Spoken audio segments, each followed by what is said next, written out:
London பிரிவியூ கவுன்சிலில் சொன்ன தீர்ப்பு மூடி மறைக்கும் திமுக அரசு. திருப்பரங்குன்றம் மலையின் உண்மை வரலாறு. திருப்பரங்குன்றம் மலை உச்சியில் குதிரை சுனைத்திட்டு எனும் பகுதியில் ஒரு பெரிய விளக்கு தூண் இன்றும் உள்ளது. பல்லாண்டுகளாக அந்த விளக்கு தூணில்தான் கார்த்திகை தீபம் ஏற்றப்பட்டு வந்தது. இரண்டாம் உலகப் போர் நடைபெற்ற போது அன்றைய ஆங்கிலேய அரசு மலை உச்சியில் தீபம் ஏற்றுவதை தடை செய்தது.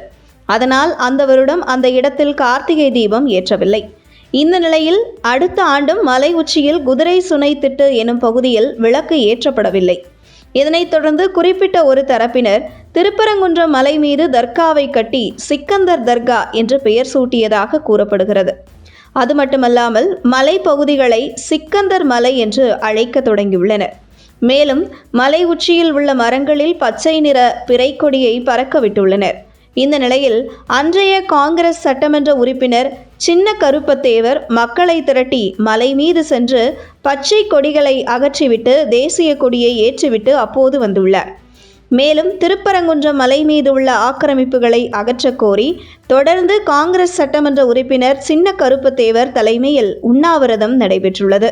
அப்போது 700 பேர் கைதான நிலையில் சட்டம் ஒழுங்கு பிரச்சினை உருவாகிறது என்றவுடன் சின்ன கருப்பத்தேவர் போராட்டத்தை வாபஸ் வாங்கியதாக கூறப்படுகிறது. இந்த நிலையில் தர்கா அமைந்துள்ள மலைப்பகுதிகள் முழுவதுமே தங்களுக்கு சொந்தம் என்று ஒரு தரப்பினர் வழக்கு தொடர்ந்தார்கள். இந்த வழக்கு லண்டன் பிரிவியூ கவுன்சிலில் நடைபெற்றது. இறுதியில் மலை முழுவதுமே அங்கு கோவில் கொண்டுள்ள முருகப்பெருமானுக்கே சொந்தம் என்று நீதிமன்றம் தீர்ப்பளித்தது. அது மட்டுமல்லாமல் அங்குள்ள தர்காவை எந்த காரணம் கொண்டும் விஸ்தரிக்கக்கூடாது என்றும் லண்டன் பிரிவியூ கவுன்சிலில் நடைபெற்ற வழக்கில் தீர்ப்பில் குறிப்பிடப்பட்டுள்ளது என கூறப்படுகிறது.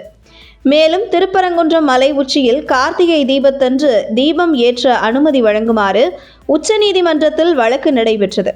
வழக்கின் தீர்ப்பில் தர்காவின் காம்பவுண்டு சுவரில் இருந்து 15 மீட்டர் தூரம் தள்ளி மலை உச்சியில் எங்கு வேண்டுமானாலும் கோவில் நிர்வாகம் தீபம் ஏற்றிக்கொள்ளலாம் என்று தீர்ப்பு வந்ததாக கூறப்படுகிறது.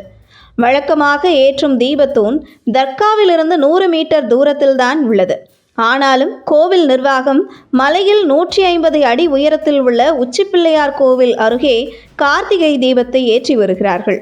இந்த நிலையில் தற்பொழுது தீபம் ஏற்றும் இடம் இறந்தவர்களுக்காக ஏற்றப்படும் மோட்ச தீபம் இடம் என்றும், இன்றைக்கும் கூட அந்த பகுதியில் யாராவது இறந்து போனால் அவர்களுக்காக அங்கு மோட்ச தீபம் ஏற்றி வரும் அதே இடத்தில் கார்த்திகை தீபம் ஏற்றி வருவதாக ஒரு தரப்பு வேதனையை பகிர்ந்து வருகிறது.